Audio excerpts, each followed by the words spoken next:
بسم الله الرحمن الرحيم. الحمد لله نحمده ونستعينه ونستغفره ونؤمن به ونتوكل عليه ونعوذ بالله من شرور أنفسنا ومن سيئات أعمالنا. من يهده الله فلا مضل له ومن يضلل فلا هادي له ونشهد أن لا إله إلا الله وحده لا شريك له ونشهد أن سيدنا ومولانا محمدا عبده ورسوله صلى الله تعالى عليه وعلى آله وصحبه وبارك وسلم تسليما كثيرا. أما بعد فأعوذ بالله من الشيطان الرجيم. بسم الله الرحمن الرحيم. إن الذين قالوا ربنا الله ثم استقاموا تتنزل عليهم الملائكة ألا تخافوا ولا تحزنوا وأبشروا بالجنة التي كنتم توعدون نحن أولياؤكم في الحياة الدنيا وفي الآخرة ولكم فيها ما تشتهي أنفسكم ولكم فيها ما تدعون نزلا من غفور رحيم. ومن أحسن قولا ممن دعا إلى الله وعمل صالحا وقال إنني من المسلمين. صدق الله العظيم.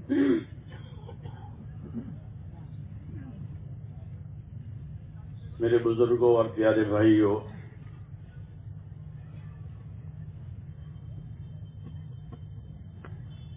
دین ذمہ داریوں کی پورا کرنے کا نام ہے.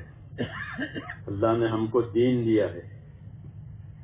کیا مقصد ہے کہ جو ذمہ داریاں اللہ کی طرف سے آوے وہ ہمیں پوری کرنی ہے. دعوت و تبلیغ کا بھی یہی مقصد ہے کہ زندگی کی ذمہ داریوں کو سمجھنا، سمجھ کر کے اس کو پورا کرنا. کیونکہ زندگی ہماری جو ہے وہ ذمہ داریوں کی زندگی ہے. ایسے نہیں پیدا کیا ہے بلکہ ذمہ داریوں کی وجہ سے پیدا کیا ہے. ذمہ داریاں پوری کرنی ہے. افحسبتم انما خلقناکم عبثا، کہ تم نے یہ سمجھ لیا ہے کہ ہم نے تم کو یوں ہی بے فائدہ پیدا کیا ہے؟ نہ، ایسا نہیں ہے. ایسا نہیں ہے. افحسبتم انما خلقناکم عبثا وانکم الینا لا ترجعون، کہ تم نے یہ سمجھ لیا ہے کہ ہم نے تم کو یوں بے فائدہ پیدا کیا ہے؟ ایسا نہیں ہے. بلکہ جو زندگی اللہ تعالیٰ نے ہم کو دی ہے وہ ایک نتیجے پر جائے گی، اور آدمی اس کا ذمہ دار ہے کہ اپنی زندگی کو کس نتیجے پر پہنچائے. اپنی زندگی کو کس نتیجے پر پہنچایا اس کا آدمی ذمہ دار ہے.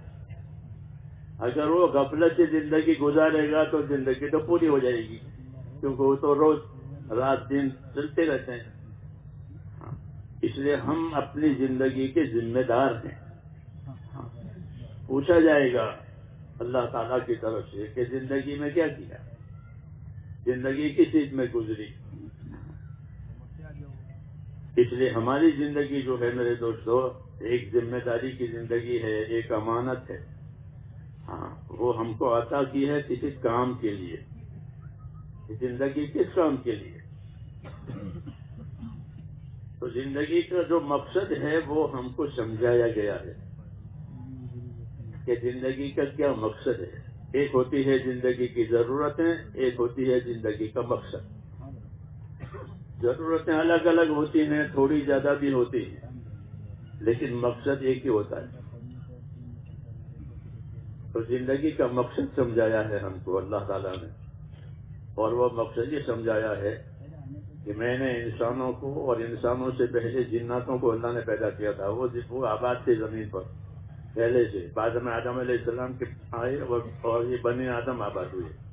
تو میں نے جناتوں کو اور انسانوں کو عبادت کے لیے پیدا کیا.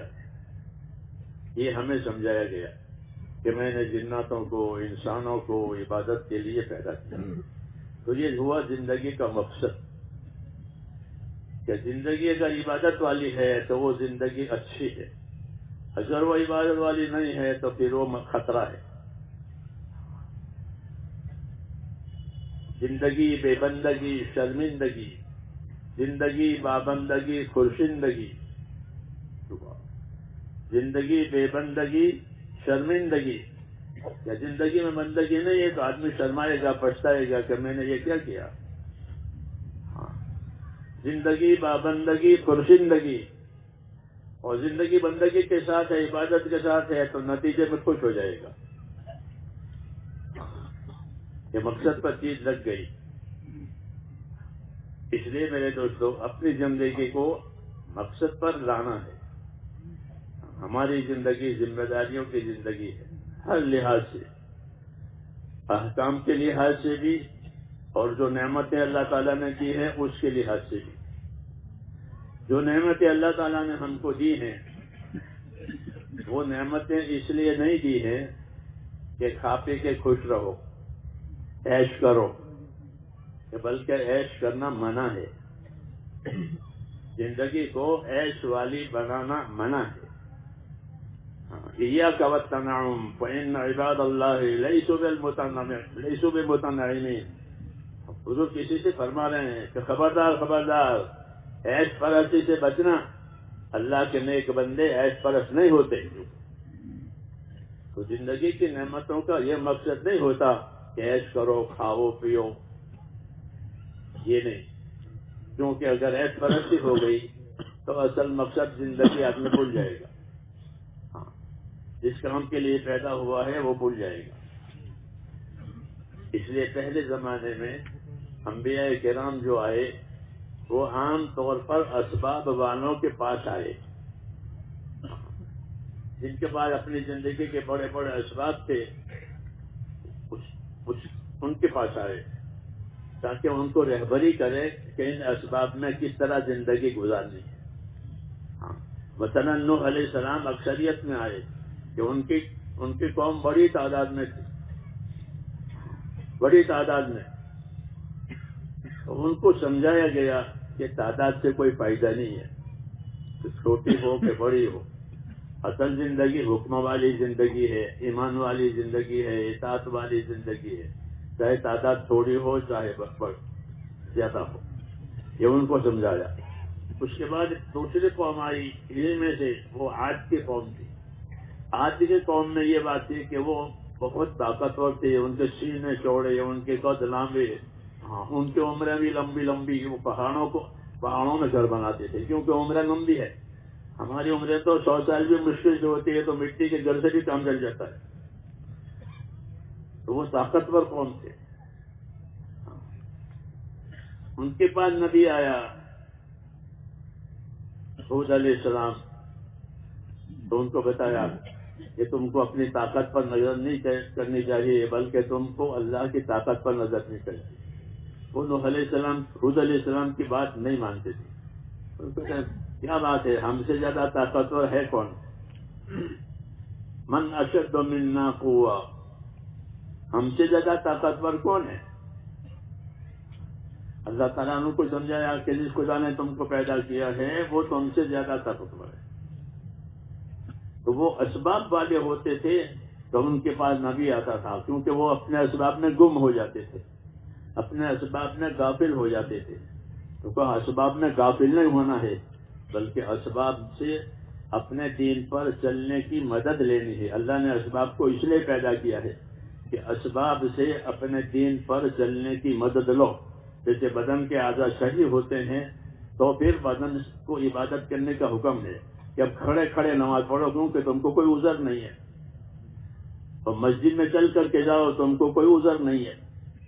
تو جب طاقت دی ہے تو طاقت کے مطابق کام کرنا تو اصول ہے. اللہ نے طاقت دی ہے تو اپنی طاقت کے مطابق کام کرو. علیکم بما تطیقون، حدیث میں ہے کہ جتنی تم کو طاقت دی ہے اتنا کام تو ضرور کرو.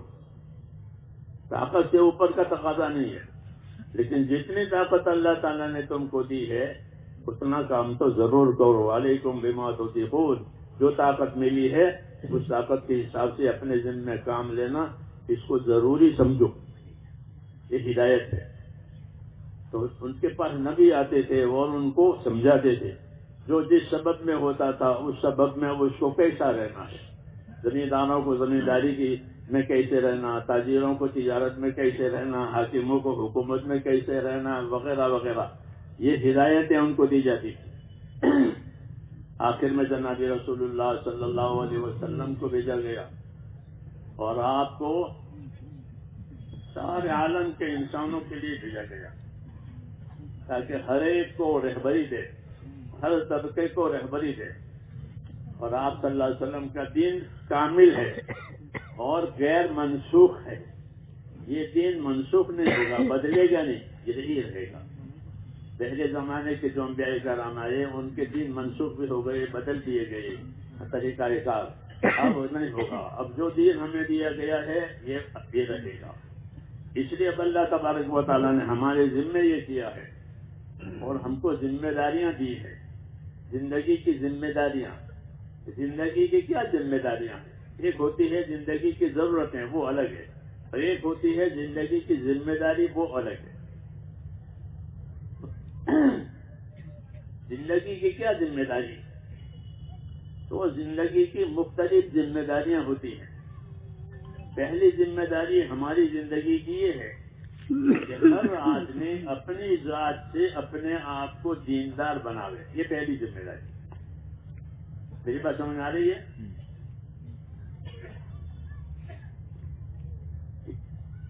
ٹھیک ہے. جب تک کوئی شکایت نہ آئے اس کو نہ چھیڑے. شکایت آئے تب چھیڑنا اصول ہے. کیونکہ کوئی بات ہو گئی تو فوراً لوگ نہیں گے وہاں سے کہ آواز نہیں آ رہی ہے، صاف آواز نہیں آ رہی ہے، تو اس کو کوئی نہ چھیڑے. مشینوں کا یہ حال ہے.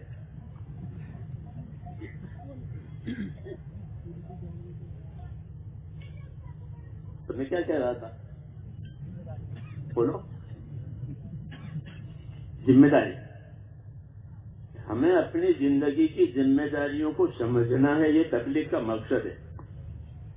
تبلیغ صرف نکل جانے کا نام نہیں ہے. جیسے تک خالی پھرتی رہے تو کیا فائدہ ہوگا؟ اور کھیت میں ہل چلتا رہے تو کیا فائدہ ہوگا؟ تو ایسا پھرنا کوئی یہ فائدے کی بات نہیں ہے. پھرنا ہے کسی مقصد سے، کسی ترتیب سے، اس کی دعوت ہے. تو ہماری زندگی، میں نے عرض کیا کہ ذمہ داریوں کی زندگی. پہلی ذمہ داری یہ ہے کہ ہر آدمی اپنی ذات سے اپنے آپ کو دیندار بناوے. یہ پہلی ذمہ داری. اللہ نے اس کو عبادت کے لیے ہی پیدا کیا ہے. ماں باپ تو اولاد مانگتے ہیں اپنے گھر کا اور چیز آباد رہے میرا گھر، لیکن اللہ اولاد دیتا ہے عبادت کے لیے. اللہ نے بیٹا کیوں دیا؟ تاکہ بیٹا مال کا وارث بنے. اتنا وہ تو بنا دیں گے وارث تو. اللہ نے بیٹا دیا ہے عبادت کے لیے، بیٹی بھی دی ہے عبادت کے لیے. ہاں، آدم علیہ السلام کی تمام اولاد کو عبادت کے لیے پیدا کیا. اللہ یہ کہتا ہے تو بیٹا ہو بیٹی ہو عبادت کے لیے پیدا ہو. تو یہ زندگی کی پہلی ذمہ داری کہ ہر آدمی اپنے آپ کو دیندار بناوے. یہ پہلی ذمہ داری ہے. اور دیندار بنانے کا کیا مطلب ہے؟ مسلمان ہم تو، ہاں مسلمان تو ہیں، لیکن نسلی مسلمان. ہماری نسل ہے، باپ دادا، وہ ٹھیک ہے، اس سے انکار نہیں ہے، لیکن نسلی بھی مسلمان ہے اور اصلی مسلمان. اصلی تو ایک ذمہ داری اپنے آپ کو دیندار بنانے کی ہے. اور اپنے آپ کو دیندار بنانے کا مقصد یہ ہے کہ ایک تو ہمارے ایمان میں طاقت آوے. ہم کو اللہ نے ایمان دیا ہے، لا الہ الا اللہ محمد الرسول اللہ. یہ ایمان کا کلمہ ہے. ہاں، اس کلمے سے اللہ سے ہمارا تعلق ہو جاتا ہے. اور اللہ کا تعلق عبادت کا ہوتا ہے، کسی رشتہ داری کا نہیں ہوتا. عبادت کا تعلق. تو پہلی بات کہ ہمارے ایمان میں طاقت پیدا ہو جاتی ہے، یعنی اللہ تعالیٰ کا خوف پیدا ہو. اللہ کو مانتے ہیں، تو اللہ کو ماننے کا کیا مطلب ہے کہ اللہ کو مانے، معبود مانے اور اس سے ڈرے. واتقوا اللہ، اللہ سے ڈرو، اللہ سے ڈرو. ہر نبی کہتا تھا اللہ سے ڈرو. تو ایک پہلی ذمہ داری کہ ہمارے اندر ایمان بنے، اللہ کا تعلق پیدا ہو. اور اللہ کا تعلق ایک تو یہ ہے کہ اللہ کا ڈر دلوں میں آوے. اللہ کا ڈر اس لیے ہونا چاہیے تاکہ نافرمانی تک نہ جاوے. ڈر کا یہ فائدہ ہے کہ جتنا ڈر ہوگا اتنا اپنے آپ کو نافرمانی سے بچائے گا. ڈر نہیں ہوگا تو آوارہ ہو جائے گا، بے فکرہ ہو جائے گا، اور جو چیز میں آئے گا وہ کرے گا جانور کی طرح سے.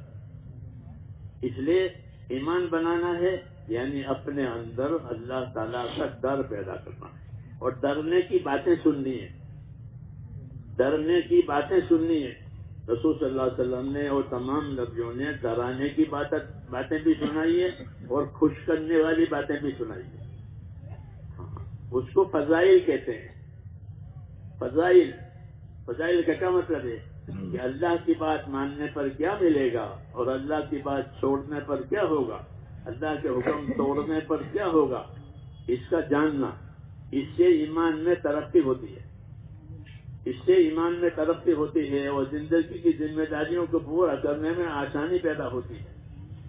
اس لیے پہلی ذمہ داری اپنے آپ کو دیندار بنانا، کہ ایمان میں کمال آوے، یعنی خدا کا ڈر پیدا ہو جائے، اللہ کے وعدوں کا یقین اور آخرت کی فکر پیدا ہو جائے۔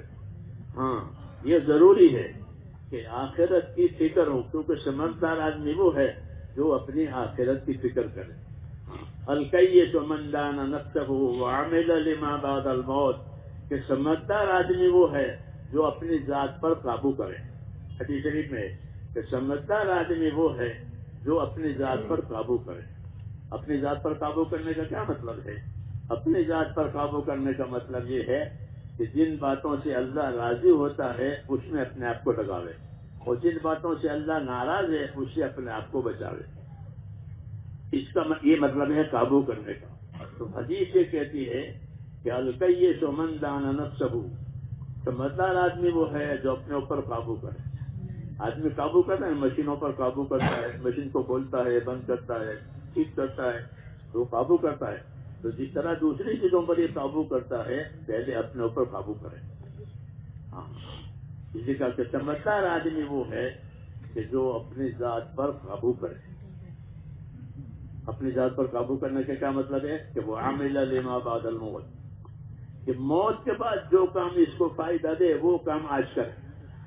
یہ قابو کرنے کا مطلب ہے کہ اپنی ذات پر قابو کرے، یعنی جو کام اس کو موت کے بعد نفع دینے والا ہے وہ آج کر لے، پھر موت کے بعد اس کا وقت نہیں ہے۔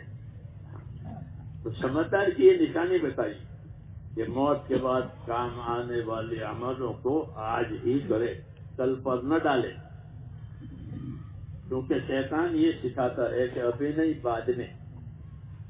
اس کو تسویل کہتے ہیں قرآن شریف میں، کہ شیطان یہ سکھاتا ہے کہ ابھی نہیں بعد میں۔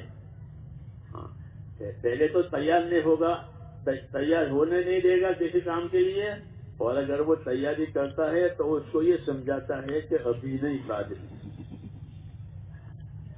اس کو تسویف کہتے ہیں کہ کل کریں گے، بعد میں کریں گے، رمضان کے بعد کریں گے، عید کے بعد کریں گے۔ کہ یہ صحیح نہیں ہے، یہ صحیح نہیں ہے، بلکہ ذمہ داری کا تقاضا ہے کہ ذمہ داری کا کام اس کا جو وقت ہے اس وقت پر ہی کر لو، تاکہ اس کا صحیح معنی میں نفع آ جائے۔ تو اس لیے فرمایا کہ سمجھدار آدمی وہ ہے جو اپنی ذات پر قابو کرے اور موت کے بعد کام دینے والا عمل آج کرے۔ یہ تبلیغ ہے کہ موت کے بعد ہم کو جو جو چیزیں کام دے گی اس کا اہتمام آج ہی کرنا ہے۔ تو موت کے بعد کیا چیزیں کام دے گی؟ ایک تو موت کے بعد ایمان کام دے گا، اس لیے اپنے ایمان کی خیر خبر لینی ہے۔ اللہ نے ہم کو ایمان دیا ہے وراثت سے، الحمدللہ۔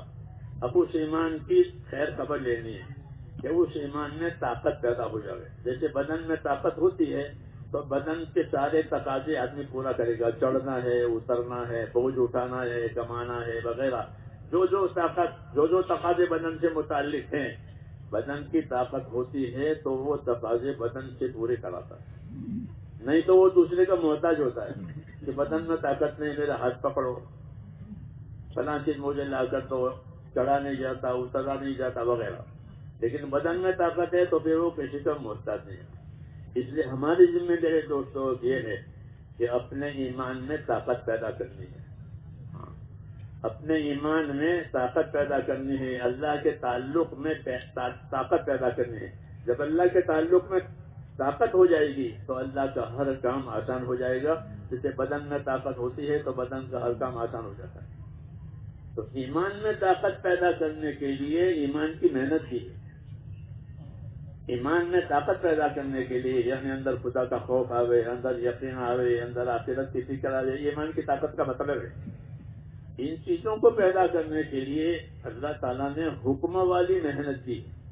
دو محنتیں ہیں، ایک چیزوں والی محنت، اس کا میدان بازار ہے، بازار میں چیزوں والی محنت، چیزوں والی چیزیں ہیں اسباب کی۔ ایک اعمال والی محنت کہ اپنے اپنے اعمال پر محنت کرو، یہ مسجدوں سے تعلق ہے اس کا۔ دو جگہ ہیں، ایک بازار ایک مسجد۔ حدیث شریف میں ہے کہ بدترین جگہ بازار ہے۔ بازار کیسی جگہ ہے کہ بدترین جگہ، چاہے کہیں کا بھی بازار ہو، مکے کا بازار ہو تو بھی، مدینے کا بازار ہو تو بھی، سب کے لیے۔ جی ہاں، کہ بدترین جگہ کون سی ہے کہ بازار ہے، اور بہترین جگہ کون سی ہے کہ بہترین جگہ مسجد ہے۔ یہ رہنمائی ہے، رہبری ہے کہ بہترین جگہ مساجد ہے، بدترین جگہ بازار ہے۔ ہاں، کہ مساجد سے کیا ملے گا کہ مساجد سے اللہ تعالیٰ کا تعلق ملے گا۔ ہاں، کہ جو مسجد میں جائے گا وہ اللہ کا مہمان کہا جائے گا۔ جو مسجد میں جائے وہ اللہ تعالیٰ کا مہمان ہے، اللہ اس سے خوش ہوتے ہیں کہ ہمارے گھر میں آیا، اور ان کی مہمانی کی تیاری اوپر ہوتی ہے۔ جب وہ مرے گا تو وہ تیاری آ جائے گی، جیسا مہمان گھر میں پہنچ گیا تو پھر اس کا اکرام آتا ہے۔ جب تک گھر میں نہیں پہنچتا اکرام نہیں، اس خبر مہمان آ رہے ہیں، لیکن اکرام کب پیش کریں گے جب وہ گھر میں آ جا رہے ہیں۔ ہاں، تو مسجد میں جانے والوں کا اکرام ہوتا ہے، لیکن ان کا اکرام کب پیش کریں گے کہ ان کے مرنے کے بعد پیش کریں۔ روز تیار ہوتا ہے اکرام۔ حدیثوں میں جب لوگ مسجد میں جاتے ہیں تو وہ اللہ کے مہمان ہوتے ہیں، اور اللہ کے مہمان ہونے کی وجہ سے اوپر ان کا اکرام تیار ہوتا ہے۔ نزولا من غفور الرحیم، غفور الرحیم طرز اکرام ہے کہ جب وہ پہنچ جائیں گے اپنی منزل پر تو ان کا اکرام ہوگا۔ اس لیے میرے دوستوں، ہم کو یہ زندگی دی ہے وہ مسجد والی زندگی ہے، حکموں والی زندگی ہے۔ یہ ہماری زندگی کا اصلی مقصد ہے۔ ہماری زندگی میں ہمارے پاس دو چیزیں آتی ہیں، ایک اللہ کی نعمتیں آتی ہیں اور ایک اللہ کے حکم آتے ہیں۔ ہر روز ابھی ہم نے مغرب کی نماز پڑھی نا، کیونکہ مغرب کی نماز حکم آ گیا، سورج چھپ گیا، اب حکم آئے گا مغرب پڑھو۔ اب عشاء کا وقت آئے گا تو عشاء پڑھو، فجر کا وقت آئے گا تو فجر پڑھو، مالدار ہو گئی تو زکات دو، رمضان آ گئے تو روزے رکھو، ذکر کا وقت ہے تو ذکر کرو۔ ہاں، ہر وقت اللہ کی طرف سے ہمارے پاس احکام آتے رہتے ہیں، جس طرح نعمتیں آتی ہیں۔ یہ دو چیزیں برابر بندوں کی طرف اللہ کی طرف سے آتی ہے، اس کو سمجھنا چاہیے۔ ایک نعمتیں آتی ہے، ایک احکام آتے ہیں۔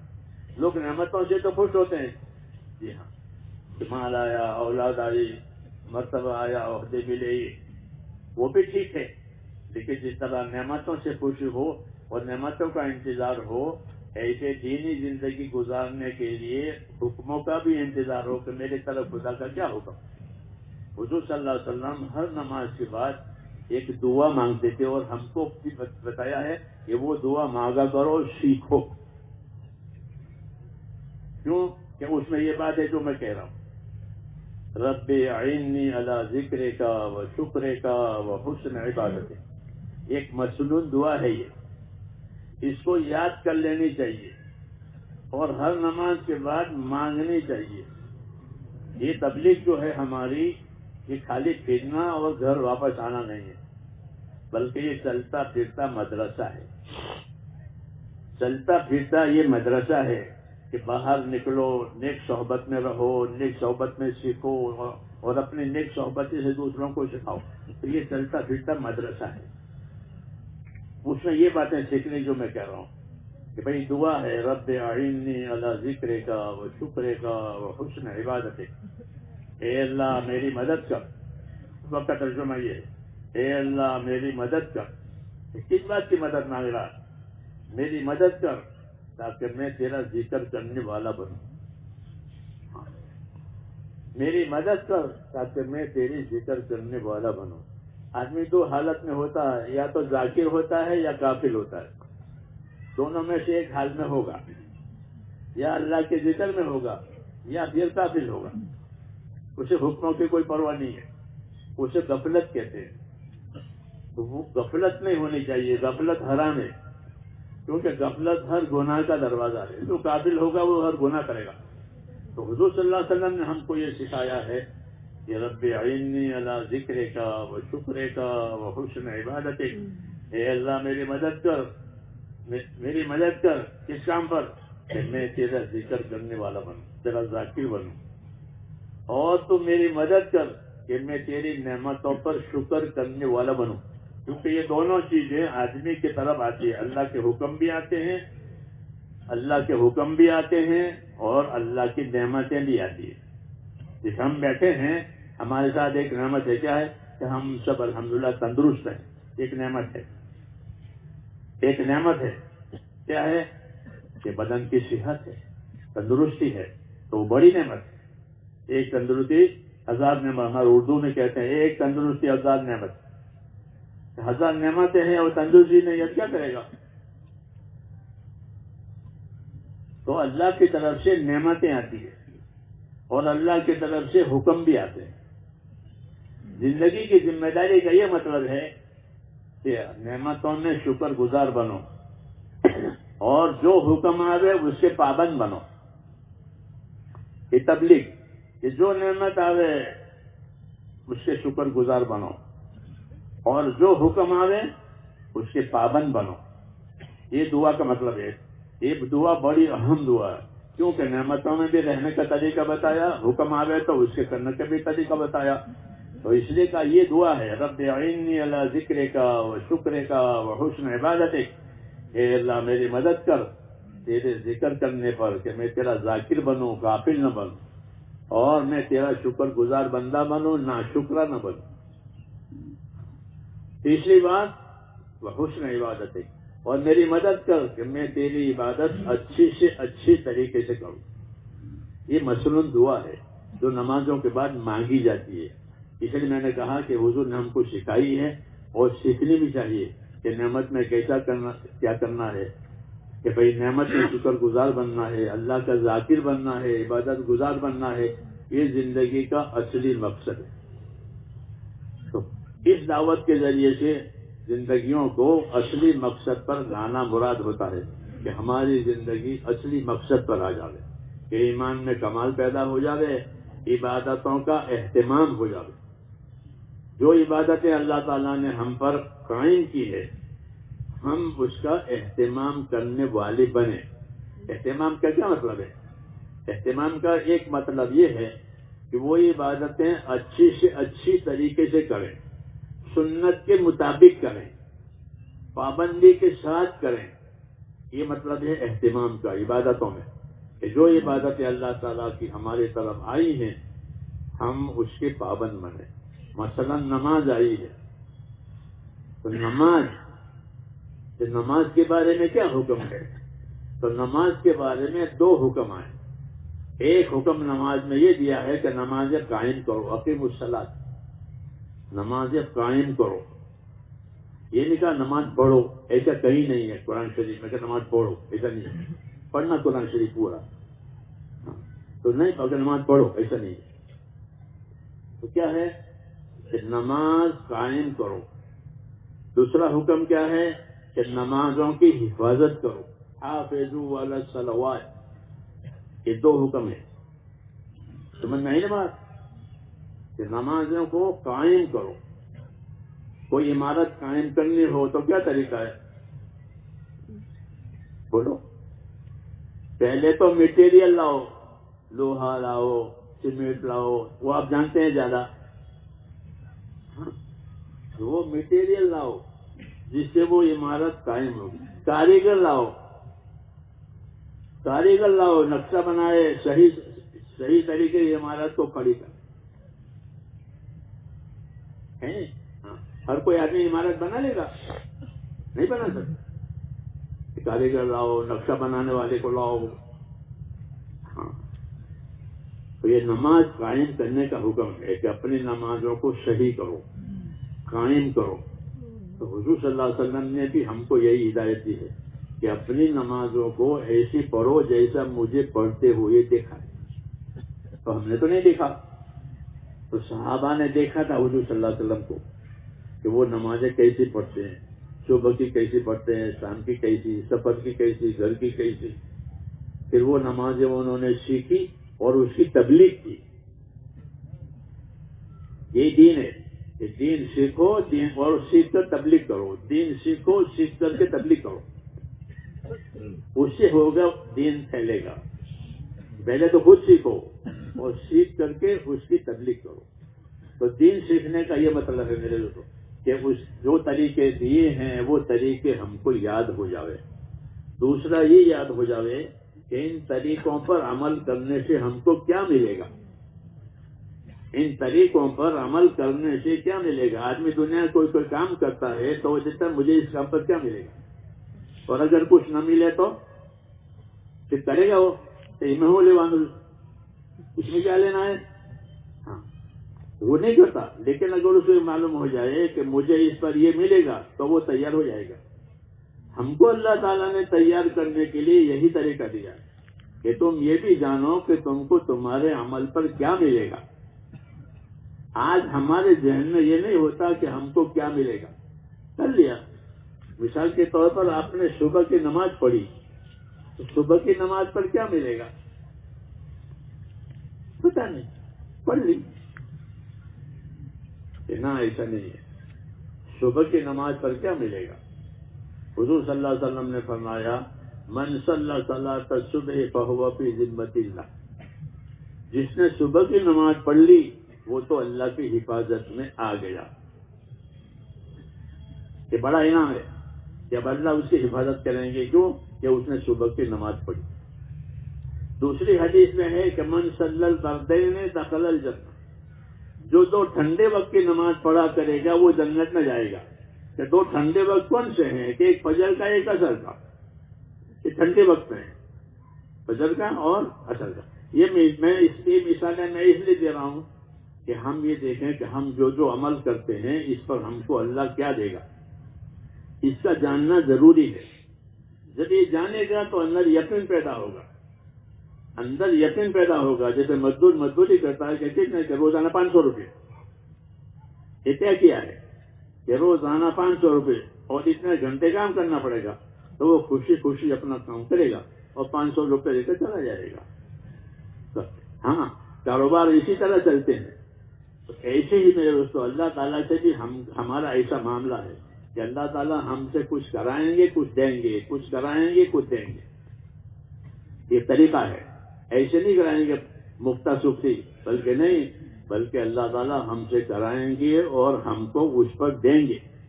تو وہ پتہ چل اس کو ہمیں معلوم ہونا چاہیے کہ اللہ ہم کو کیا دینے والا ہے. اگر یہ معلوم ہوگا کہ اللہ مجھے یہ دے گا تو شوق سے کام کرے گا.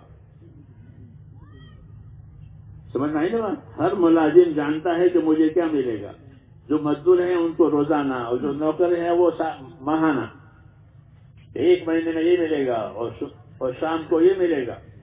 ایسے ہی میرے دوستو اپنے عملی زندگی کو مضبوط کرنے کے لیے یہ طریقہ ہے کہ ہر مسلمان یہ سمجھے کہ مجھے اللہ اس عمل پر کیا دینے والا ہے.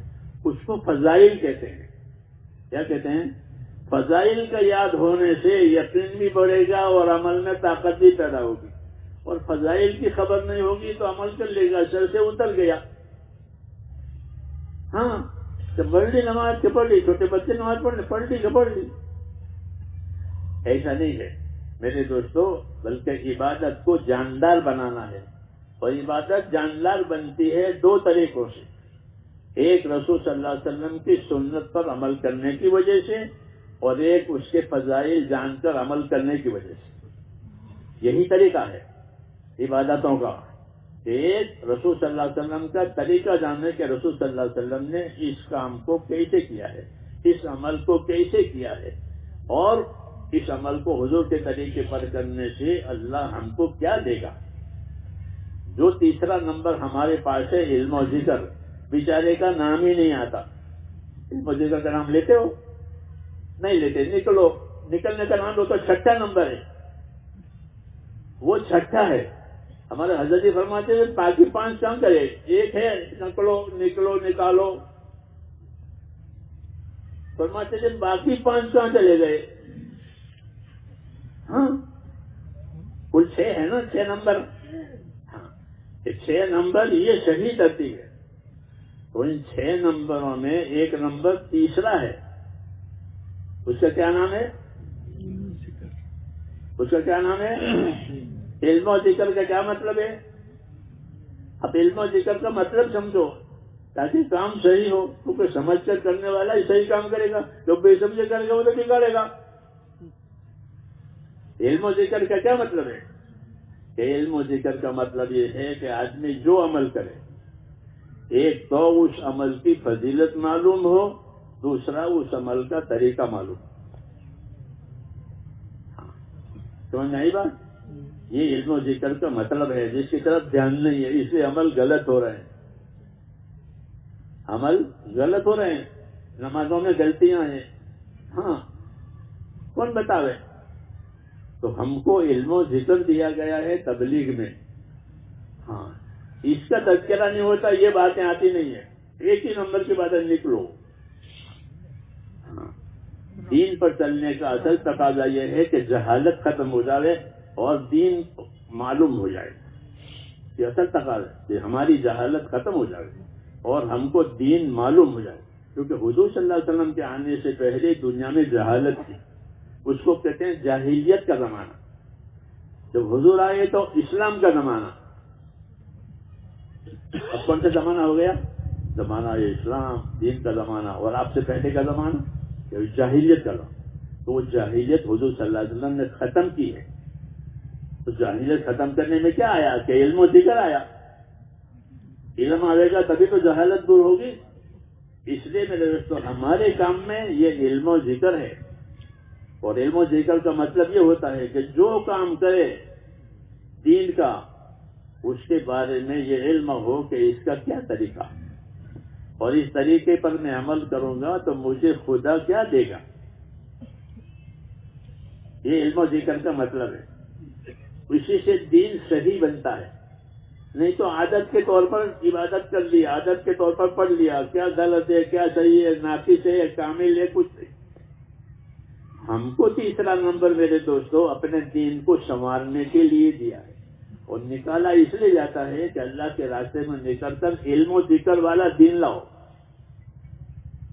کون سا دین لاؤ؟ علم و ذکر والا دین لاؤ.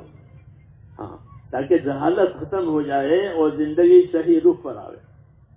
صحیح رخ پر لانے کے لیے علم و ذکر ہے. جیسے ریل کو چلنے کے لیے ایک پٹڑی ہوتی ہے، دو، اس کے بغیر ریل نہیں چل سکتی. چل سکتی ہے؟ پٹڑی نہیں ہے تو ڈھیر ہو جائے گی. وہ پٹری سے اتر گئے ڈھیر نہیں چلے گی. لیکن پٹری پر ہے تو یہ بڑی تیزی میں جائے گی. تو ہماری زندگی گزارنے کے لیے ہم کو علم و ذکر دیا ہے. تمہاری زندگی کی 2 پٹڑیاں ہیں، ایک علم ایک اس کا ذکر. علم کا مطلب یہ ہے کہ اس حکم کا طریقہ معلوم کرو. ہاں اس لیے اللہ کے راستے میں نکل کر زندگی کو علم و ذکر پر لانے ہے. دیکھو میں مثال دوں، صبح کی 2 رکعت نماز سنت سب کو معلوم ہے نا. اس کے بارے میں کیا جانتے ہو کہ صبح کی 2 رکعت نماز سنتوں کے بارے میں تمہیں کیا حکم ہے؟ تو وہ نہیں معلوم ہے، سنت پڑھ لی. حضور صلی اللہ علیہ وسلم کا طریقہ فجر کی 2 سنتوں کے بارے میں یہ تھا کہ آپ فجر کی دونوں سنتوں کو ہلکی پڑھتے تھے، لمبی نہیں پڑھتے. جیسے اس میں قل یا الکافرون پڑھ لی، قل هو اللہ پڑھ لی. تو فجر کی 2 سنتیں پڑھنے کا کیا طریقہ ہے کہ اس کو ہلکی پڑھے. ایسا صدیقہ رضی اللہ عنہ فرماتی تھی کہ حضور صلی اللہ علیہ وسلم فجر کی 2 رکعت نماز سنتوں کو گھر میں پڑھتے تھے. گھر میں بھی پڑھ سکتے ہیں، مسجد میں بھی پڑھ سکتے ہیں. گھر میں پڑھتے تھے اور اس کو ہلکی پڑھتے تھے. اس میں قرات لمبی نہیں ہوتی تھی. ہاں رکوع سجدے برابر ہوتے تھے، لیکن 2 سنتیں ہلکے ہوتے تھے. تو یہ سنت پڑھنے کا طریقہ بتایا کہ اس میں قل یا الکافرون اور قل هو اللہ جیسے صورتیں پڑھی جائے گی. ہاں گھر میں بھی پڑھ سکتے ہو، مسجد میں بھی پڑھ سکتے ہو. یہ تو اس کا طریقہ ہوا. اور سنت کی اہمیت کیا ہے کہ فجر کی 2 رکعت نماز سنت دنیا و ما فیہا سے بہتر ہے. فجر کی 2 رکعت نماز سنت دنیا ما فیہا سے بہتر ہے کہ حضور صلی اللہ علیہ وسلم اس کو سفر میں بھی چھوڑتے نہیں تھے بلکہ اس کی پابندی کرتے کہ فجر کی 2 رکعت نماز سنت دنیا ما فیہا سے بہتر ہے. یہ علم و ذکر کی مثال میں دے رہا ہوں کہ ہماری عبادت میں علم و ذکر والی بنے کہ اس کی کیا اہمیت ہے، پھر اس کے پڑھنے کا کیا طریقہ ہے. تو فجر کے سنتیں پڑھنے کا طریقہ یہ ہوا کہ اس کو ہلکی پڑھی جائے گی، گھر میں بھی پڑھ سکتے ہیں، مسجد میں پڑھ سکتے ہیں. ہاں، اور اس کی اہمیت کہ وہ دنیا ما فیہا سے بہتر ہے. پھر فجر کی نماز، فجر کی نماز جو ہے جس نے پڑھی وہ اللہ کی ذمہ داری اور حفاظت میں آ گیا. اب اللہ اس کا محافظ ہے، حفاظت کرنے والا ہے. اور اگر فجر کی نماز جماعت سے پڑھی ہے تو کیا ملے گا کہ فجر کی نماز جماعت سے پڑھی ہے اور عشاء کی نماز بھی جماعت سے پڑھ کر سو گیا ہے تو پوری رات عبادت میں کھڑے رہنے کا ثواب ملے گا. عشاء بھی نماز باجماعت پڑھی اور فجر بھی باجماعت پڑھی، پوری رات عبادت میں گزر گئی. یہ اس کی فضیلت ہے. اب سوچو کہ آدمی 12 مہینے فجر عشاء باجماعت پڑھا تو اس کے 12 مہینے کی راتیں عبادت میں گزر گئی. اس کو فضائل کہتے ہیں. اس فضائل کا دھیان بنے گا تو فضائل کے یقین کی وجہ سے اعمال صحیح ہوں گے. اس لیے اپنی عبادتوں کو صحیح کرنے کے لیے ایک تو ہے کہ ہمیں اس کا طریقہ معلوم ہو جائے، دوسرا یہ ہے کہ اس کے فضائل معلوم ہو جائے تو پھر وہ عبادتیں ہماری اپنی نظروں میں بھی وزندار بنے گی. آج وہ بات ہمارے اندر نہیں ہے کہ ہماری عبادت کا کیا وزن ہے، کیوں کہ ہم اس کی فضیلت بھی نہیں جانتے اور طریقہ بھی نہیں معلوم ہے. پڑھتے ہیں، ہاں سب لوگ پڑھتے ہیں، میں بھی پڑھ لیتا ہوں. نہیں میرے بھائیوں، علم و ذکر کا یہ مطلب ہے. اس لیے اس دعوت کے ذریعے سے اپنی زندگیوں میں تبدیلی لانی ہے. دعوت کی اس محنت کے ذریعے سے اپنی زندگیوں میں تبدیلی لانی ہے کہ پہلے اس طرح زندگی گزارتے تھے، اب اس طرح زندگی گزارے. دعوت کا میدان الگ ہے، جہالت کا میدان الگ ہے. جہالت کا میدان یہ ہے کہ کچھ خبر نہیں ہے، اللہ رسول کتاب سنت کچھ نہیں، بس جو دین آگے کرو، کہ یہ جہالت ہے. تو ہماری تبلیغ جو ہے میرے دوستو، اپنے آپ کو جہالت میں سے نکالنا. اللہ تعالیٰ سے نکلنا کیا مطلب ہے کہ اپنے آپ کو جہالت میں سے نکالو. جہالت کی زندگی اللہ کو پسند نہیں ہے. جہالت سے اپنی زندگی کو بچانا اور علم و ذکر والی زندگی گزارنا تاکہ وہ زندگی کی قیمت ملے. یہ باتیں عام طور پر آتی نہیں ہے، اس لیے ان باتوں پر اپنے آپ کو لانا ہے. ہاں اگر ان باتوں کو اپنے آپ پر لائیں گے تو ہمارا یہ کام میرے دوستوں وزندار ہو جائے گا. کیوں کہ اس کا طریقہ صحیح معلوم ہو گیا، اس کی فضیلت صحیح معلوم ہو گئی، اس کی پابندی ہو گئی تو پھر یہ زندگی پر اثر ڈالے گا. جیسے دوا کھانے سے اثر پڑتا ہے بدن پر کہ بیماری ختم ہو گئی اور آدمی تندرست ہو گیا، اپنا کام کاج چلنے لگ گیا. ایسے ہی میرے دوستو اگر ہماری یہ زندگی صحیح ہو گئی، علم و ذکر والی ہو گئی، اخلاق والی ہو گئی تو پھر اس کا نتیجہ دوسرا ہوگا. ہاں اس کا نتیجہ دوسرا ہوگا کہ یہ زندگی قیمتی بن جائے گی. کیوں کہ یہ زندگی ایمان والی ہوئی، اعمال والی ہوئی.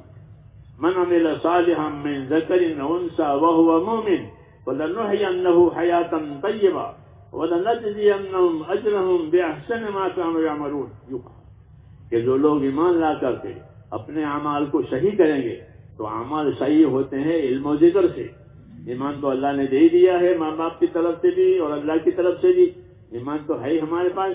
اب آگے اعمال کا مسئلہ رہا تو اعمال کو صحیح کرنے کے لیے علم و ذکر دیا.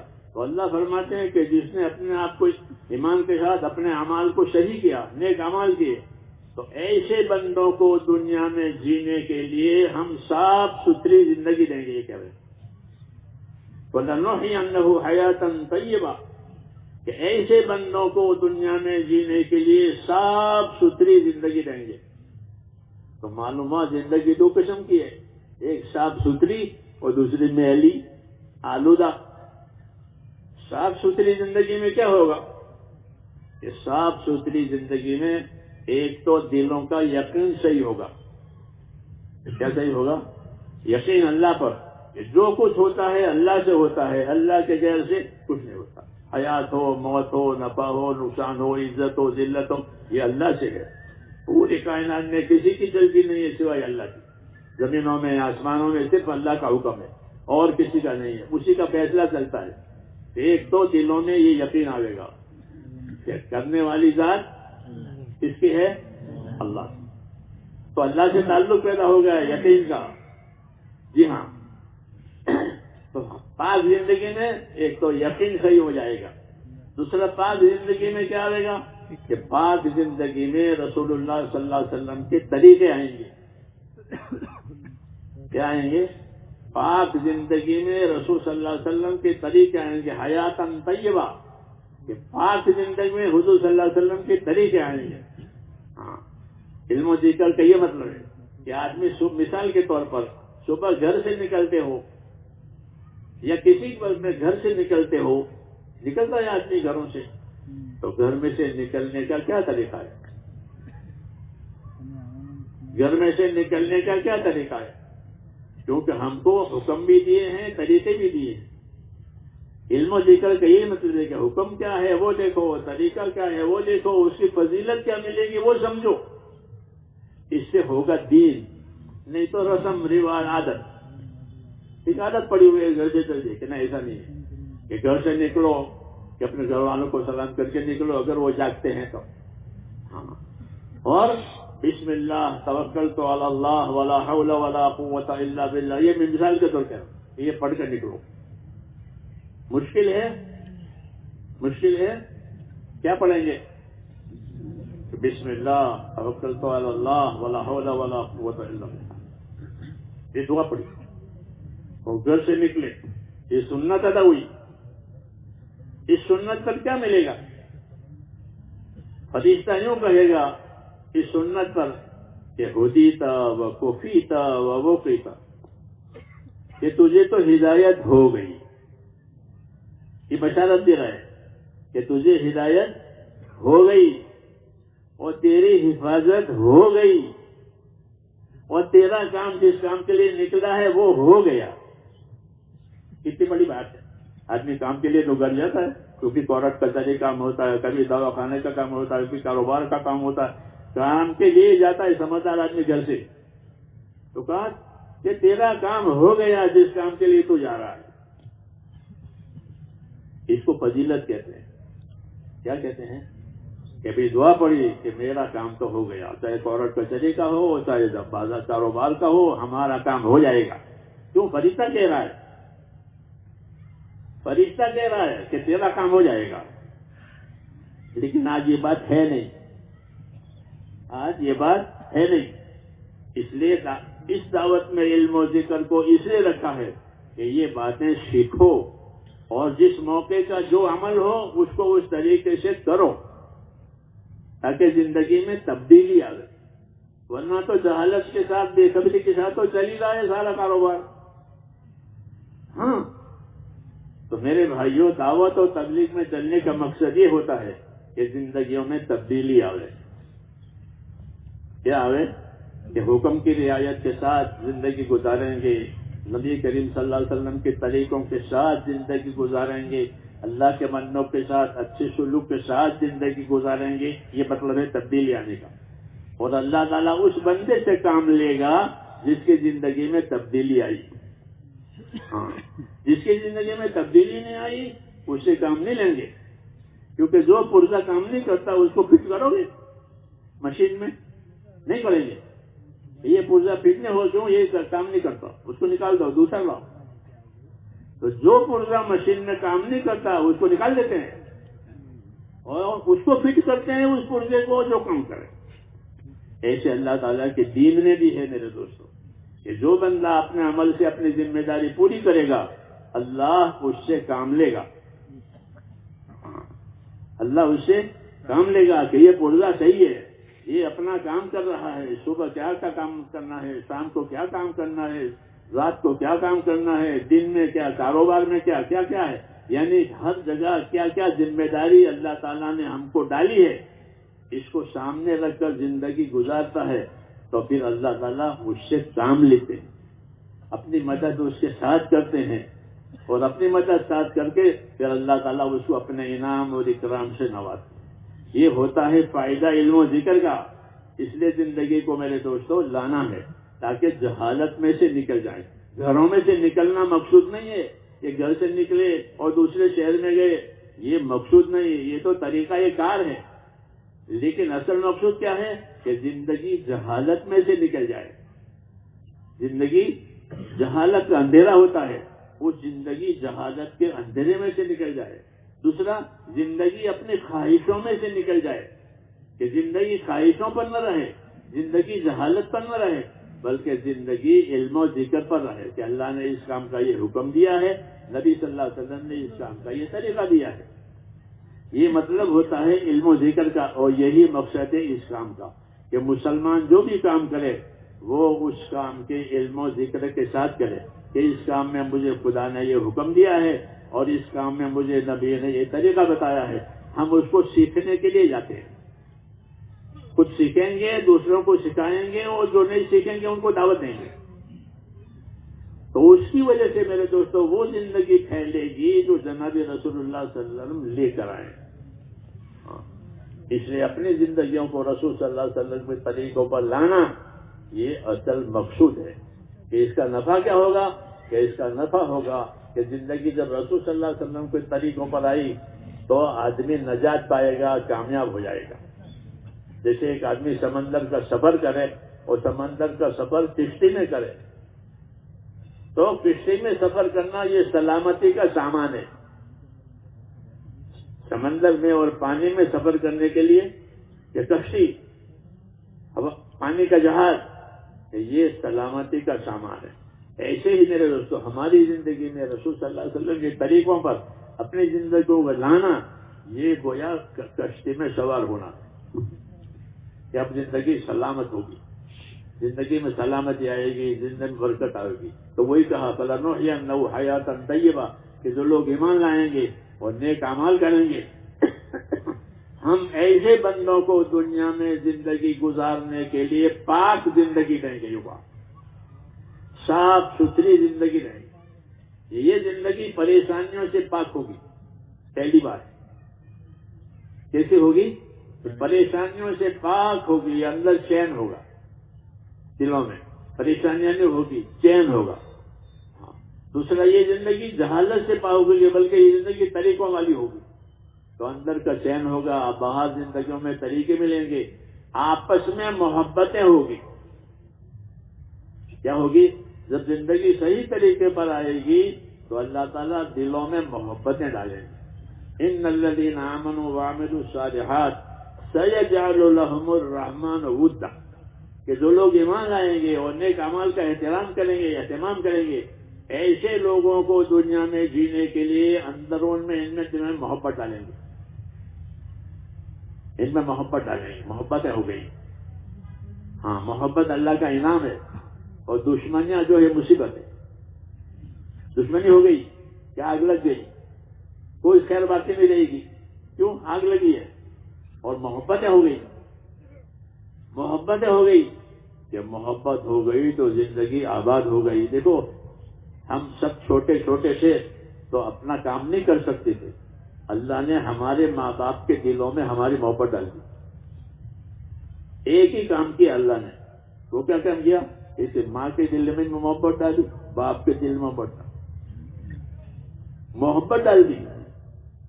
اب کوئی مسئلہ ہی نہیں ہے، بچے کا کوئی مسئلہ نہیں ہے۔ کیوں؟ کوئی مسئلہ تو ماں سے بھی کہے گا، باپ سے بھی کہے گا کہ فلاں چیز چاہیے، ماں سے کہے گا، باپ سے کہے گا، کوئی مسئلہ نہیں ہے۔ کیوں؟ کہ ان کے ماں باپ کے دلوں میں اللہ نے ان کی محبت ڈال دی، تو وہ ان کے ہر مسئلے کو سوچیں گے اور پورا کریں گے۔ یہ مثال ہے۔ ایسے کہا جب دین اور ایمان کی فضا بنے گی، ایمان کے اعمال کی، تو مسلمانوں میں آپس میں محبتیں ہو جائے گی،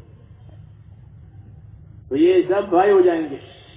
جیسے انصار مدینہ اسلام سے پہلے دشمن تھے، زبردست دشمنیاں تھی، ہاں چلتی رہتی دشمن۔ اب آیا دین، تو دین آنے کے بعد کیا ہوا کہ دین آنے کے بعد یہ بھائی ہو گئے، دشمنی ختم ہو گئی، یہ تبدیلی آتی ہے۔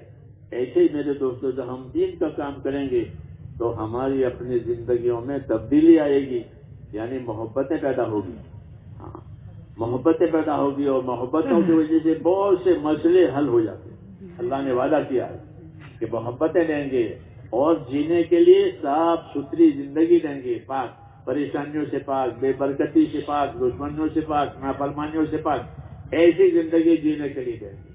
کس بات پر کہ جب وہ ایمان اور اعمال پر آوے۔ اس لیے ہم کو ایمان اور اعمال کی محنت دی گئی ہے کہ ایمان والا بنا، اپنے آپ کو ایمان اور یقین والا بناؤ، یعنی خدا کا یقین آوے اور اللہ تعالیٰ کا خوف دلوں میں آوے۔ یقین آئے گا تو اطاعت کرے گا، خوف آئے گا تو نافرمانی سے بچے گا۔ یہ دو چیزیں دلوں میں پیدا ہوتی ہے، ایک یقین پیدا ہوتا ہے، ایک خوف پیدا ہوتا ہے۔ دل کو اس لیے پیدا کیا ہے کہ دل یقین بھی لے گا اور دل خوف بھی لے گا۔ بدن کے دوسرے حصے میں یہ طاقت نہیں ہے، اس میں طاقت ہے کہ اللہ کا خوف آیا ہے، کہ اللہ کا خوف آیا ہے تو اللہ کی نافرمانی کی چیزیں ختم ہو، نافرمانی کی تمام باتیں ختم ہو جائیں گی۔ کیوں کہ اللہ کا ڈر پیدا ہوگا۔ اس لیے دعوت اور تبلیغ میں جو چیز ملتی ہے وہ ایک تو اللہ کا خوف ملتا ہے۔ یہ دیکھنا چاہیے کہ ہم نے دعوت اور تبلیغ میں وقت لگایا ہے اور پھرتے ہیں تقاضوں پر، ماشاءاللہ اندر خوف بھی پیدا ہوا کہ نہیں۔ یہ اس کو اور خدا کو سمجھنے کی چیز ہے، دوسرے کو دکھانے کی چیز نہیں ہے، بلکہ اپنے اور خدا کے بیچ میں ہے کہ کس کے دل میں کتنا خوف ہے۔ حضور نے فرمایا تقویٰ ہونا، کہ خوف تو یہاں ہوتا ہے، تو اس کو کون دیکھے گا؟ وہ تو خدا دیکھے گا اور یہ سمجھے گا کہ میرے۔ اس لیے میرے دوستوں اس دعوت کے ذریعے سے جو چیز ہمارے اندر پیدا ہونی ہے، ایک تو خدا کا خوف پیدا ہو جائے کہ اللہ سے ڈرنے والے بن جائیں۔ اور اللہ سے ڈرنے والے کا مطلب یہ ہے کہ اپنی آخرت کو سنبھالنے والے بنے، آخرت برباد کرنے والے نہ بنے، کیونکہ اصل زندگی جو ہے وہ آخرت کی زندگی ہے۔ یہ تو گزر رہی ہے روز روز، لیکن جو گزرے گی نہیں باقی رہے گی وہ آخرت۔ آخرت گزرے گی نہیں وہ تو باقی رہے گی۔ والآخرۃ خیر وابقیٰ، کہ آخرت بہتر بھی ہے اور وہ باقی رہے گی۔ یہاں تو صبح ہوئی، شام ہوئی، زندگی پوری ہوئی، وہاں صبح بھی نہیں ہے، شام بھی نہیں ہے، وہ ختم ہو گئی صبح۔ ہاں اب جو زندگی ہوگی وہ اصلی ہوگی اور آخری ہوگی۔ اس لیے دعوت اور دین کی محنت کے ذریعے سے اپنے آپ کو ایسا بنانا ہے کہ جس کی وجہ سے ہماری آخرت بنے۔ پھر آخرت میں کیا ہوگا؟ تو رسول صلی اللہ علیہ وسلم نے ہم کو قسم کھا کر کے ایک بات بتائی تاکہ ہر ایک کے دل میں اس کا یقین آئے۔ وہ یہ بات قسم کھا کے بتائیے۔ تو قسم کھا کے کیا بات بتائی؟ کہ قسم کھا کر یہ بات بتائی کہ وہ والذی نفس محمد بیدہ ما بعد الموت دار الا الجنت او النار، کہ میں اس پروردگار کی قسم کھا کر کہتا ہوں جس کے قبضے میں میری زندگی ہے نا آپ کی زندگی۔ قسم کھا کر کیا سمجھا رہے ہیں کہ موت کے بعد آدمی کا ٹھکانہ یا جنت بنے گی یا دوزخ بنے گی۔ یہ بات قسم کھا کے تھی کہ موت کے بعد آدمی کی زندگی پوری ہوگی موت پر، تو اب یہ کہاں جائے گا کہ یا جنت میں جائے گا یا دوزخ میں جائے گا، تیسری جگہ وہاں نہیں ہے۔ یہ نازک مسئلہ ہے، یہ مسئلہ بہت نازک ہے۔ اس لیے اس کی فکر کرنے کے لیے ابھی سے یہ زندگی دی ہے تاکہ ہر آدمی اپنی زندگی کی لائن کو صحیح کرے۔ حضرت عمر رضی اللہ تعالیٰ عنہ یہ بتاتے تھے کہ یاد رکھو جیسی زندگی گزارو گے ویسے مرو گے، اور جیسے مرو گے ویسے قبروں سے اٹھو گے۔ یہ بات وہ فرماتے تھے۔ اس بات سمجھ آ رہی ہے کہ جیسی زندگی گزارو گے ویسے مرو گے، جیسے مرو گے ویسے اٹھو گے۔ اس لیے اپنی زندگی کی سلامتی اور اپنی زندگی خیر کی فکر کرنی ہے کہ ہماری زندگی کی خیر کی کیا شکل ہے کہ ایک تو ہمارے ایمانوں میں طاقت آوے، یعنی ہمارے دلوں میں خدا کا خوف آوے، خوف کی باتیں سننی ہے، پابندی کی باتیں سننی ہے تاکہ اندر خوف اور پابندی کا دھیان آوے۔ دوسرا کہ عبادتوں کا اہتمام کرنا ہے۔ کیا کرنا ہے کہ عبادتوں کا اہتمام کرنا ہے۔ جو عبادتیں اللہ نے ہم پر ڈالی ہے ان عبادتوں کا اہتمام کرے. یہ دعوت کا مقصد ہے. دعوت کا مقصد صرف خروج اور خارج نکلنا نہیں ہے، بلکہ نکل کر کے ہمارے اندر عبادتوں کا اہتمام ہو جائے. نماز اہتمام سے پڑھیں. اہتمام کہتے ہیں پہلے سے تیاری کرنے کو. جب شادی ہوتی ہے نا تو پہلے سے تیاری کرتے ہیں کہ ہمارے گھر شادی ہے تو اس کا اہتمام کرتے ہیں، کیا کیا چیزیں لانی ہے، کیا کیا کرنا ہے. تو اہتمام کہتے ہیں پہلے سے ذکر کرنے کو، اس کو اہتمام کہتے ہیں کہ اپنی نمازوں کو، اپنی عبادتوں کو اہتمام سے کرنا تاکہ وہ عبادت زندگی پر اثر ڈالے. اگر ہم نے زندگی میں عبادتوں کا اہتمام نہیں کیا تو وہ عبادت ہم پر اثر نہیں ڈالے گی. نہیں تو زندگی پر عبادت اثر ڈالتی ہے. نماز کیا اثر ڈالے گی؟ کہ نماز یہ اثر ڈالے گی کہ نماز برائیوں سے روک دے گی. یہ نماز کی تاثیر ہے. مشہور ہے کہ نماز برائیوں سے روکتی ہے. تو اگر نماز صحیح بنائی، حضور صلی اللہ علیہ وسلم کے طریقوں پر نماز اپنی بنائی تو یہ برائیوں سے روک دے گی. ان الصلاۃ تنہی عن الفحشاء والمنکر، یہ برائیوں سے روک دے گی. دوسرا فائدہ کیا؟ یہ روزی کی برکت کو کھینچے گی. نماز روزی کی برکت کو کھینچتی ہے. جب روزیوں میں برکتیں آئے گی کہ جو روزی ملے گی وہ برکت والی ملے گی. تیسرا فائدہ کیا ہے؟ کہ نماز کی وجہ سے دعائیں قبول ہوگی. نماز کی وجہ سے، کہ نماز کی وجہ سے دعاؤں میں قبولیت آئے گی کہ جو حاجت ہوئی اللہ سے مانگے گا، اور جب مانگے گا تو اللہ تعالیٰ چونکہ راضی ہے اس لیے اس کی حاجت کو پوری کرے گا. تو نماز برائیوں سے روکے گی، روزوں میں برکت لائے گی، دعاؤں میں قبولیت لائے گی. اس قسم کے فضائل جو بیان کیے ہیں عبادتوں کے، وہ فضائل سامنے ہونا چاہیے. تو میں نے کہا ایک تو عبادتوں کا اہتمام کہ نمازیں صحیح ہو جائیں. اللہ نے مال دیا ہے تو مال کی زکوٰۃ پوری ادا کرے. یہ عبادت ہے کہ جو مال ہے اس مال پر زکوٰۃ آتی ہے تو اپنی زکوٰۃ پوری دے. یہ زکوٰۃ دینا یہ اللہ کا حق ہے. جسے نماز پڑھنا اللہ کا حق ہے، کیونکہ عبادت ہے. عبادت غیر خدا کے لیے نہیں ہوتی، اللہ کے لیے ہوتی ہے. تو ایک دعوت ہماری یہ بھی ہے کہ جو مال اللہ تعالیٰ نے ہم کو دیا ہے وہ عیش کرنے کے لیے نہیں دیا ہے، بلکہ مال اور اسباب اللہ تعالیٰ حقوق ادا کرنے کے لیے دیتے ہیں. کہ مال اور اسباب تم کو اس لیے دیتے ہیں کہ اس کی وجہ سے تم حقوق ادا کرو. کہ اللہ کا کیا حق ہے اس مال میں؟ تو اللہ کا حق سب سے پہلے یہ ہے کہ مال پر جو فرائض واجب ہوتے ہیں، فرائض قائم ہوتے ہیں، اس کی زکوٰۃ دی جاوے. اس لیے نماز کے فضائل، زکوٰۃ کے فضائل، حج کے فضائل، روزے کے فضائل ذکر یہ اس لیے لکھے ہیں کیونکہ یہ زندگی کے اصلی کام ہیں. یہ زندگی کے اصلی کام ہے. اللہ نے ہم کو عبادت کے لیے پیدا کیا ہے. عبادت میں یہ ساری چیزیں ہیں کہ اگر مال دیا ہے تو اپنے مال کی زکوٰۃ پوری ادا کرے. مولانا الیاس فرماتے تھے میں اپنے بھائیوں سے یہ کہتا ہوں کہ اگر اللہ نے مال دیا ہے تو مال کی پوری زکوٰۃ نکالے. جس مال کی زکوٰۃ ادا ہوگی وہ مال اس کے لیے قبر میں قیامت میں ٹھنڈک کا سامان بنے گا. آپ نے لوگوں سے فرمایا قبر میں تپش ہوگی. جیسے بجلی چلی جاتی ہے تو گھروں میں تپش ہوتی ہے، بچے پریشان ہو جاتے ہیں کہ تپش ہو گئی گھر میں، تو کیا قبر میں تپش ہوگی؟ تپش کا کیا علاج ہے؟ آپ نے فرمایا تپش کا علاج صدقہ ہے. تپش کا علاج صدقہ، کہ صدقہ ہوگا تو قبر میں ٹھنڈک ہوگی. مال ادا کیا ہے اللہ کے راستے میں، زکوٰۃ دی ہے، صدقہ دیا ہے، تو یہ مال قبر میں ٹھنڈک ہوگا. قیامت میں سورج قریب ہو جائے گا. قیامت میں سورج قریب ہو جائے گا.